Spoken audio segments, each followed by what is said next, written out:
In this video we're going to look at permutations and combinations. So what these are, they're very closely related, but there's one key difference between them. Permutations and combinations are the number of ways that things can be arranged. So like if you go to the movie theater with 4 of your friends, what are the number of ways that you 4 friends can be arranged as you're sitting? So that is kind of what we're talking about, like how many possibilities are there for that? So the difference between permutations and combinations is that with permutations, order matters. So it's the number of ways that things can be arranged in a particular order, whereas combinations is the number of ways that something can be arranged with order doesn't matter. So I'm going to show you an example. We're going to use the same example and do a problem with permutations and combinations so that you can see that difference. Before we do that, just a note, the permutations and combination formulas are here, and I'm going to talk about these as we go through this example. N in this problem will represent the total number of people or items, whatever the situation is.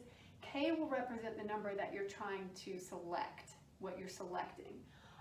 This factorial, this exclamation point in math means factorial. It means multiplied by every number below it. So for example, if you saw 7 factorial, that would mean 7 times 6 times 5 times 4 times 3 times 2 times 1.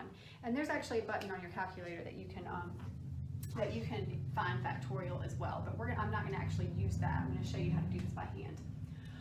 Okay, so our example, we have 5 friends that are playing mini golf: Angel, Maddie, Ani, Brianna, and Jen.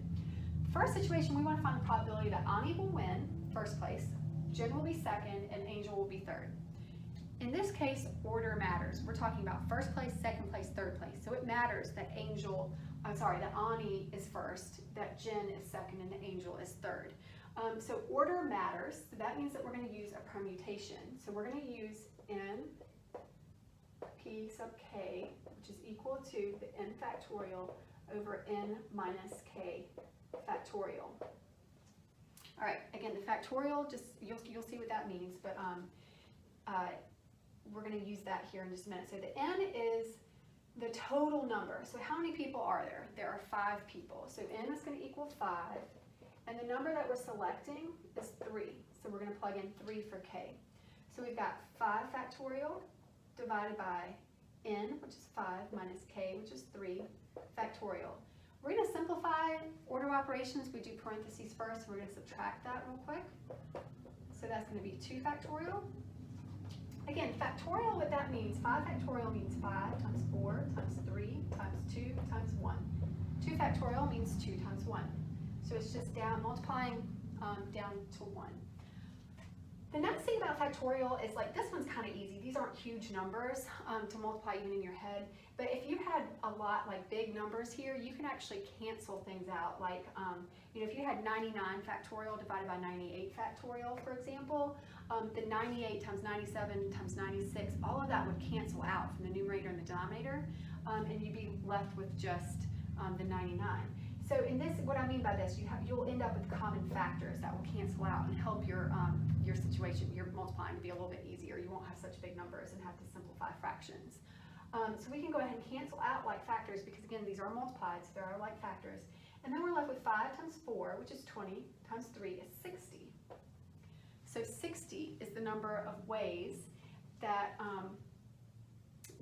this situation could happen. If we're choosing 3 people out of 5 in a particular order, this is the number of possibilities that there are total. So this doesn't answer our question, though, because the question is find the probability that this particular thing will happen. Well, how many possibilities are there right here?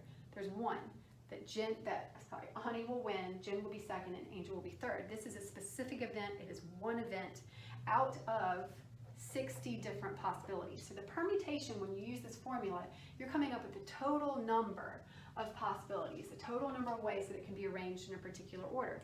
So if you're taking 5 total items, selecting 3, and the order matters, there are 60 different ways that you could have, or 60 different possibilities of that first place, second place, third place.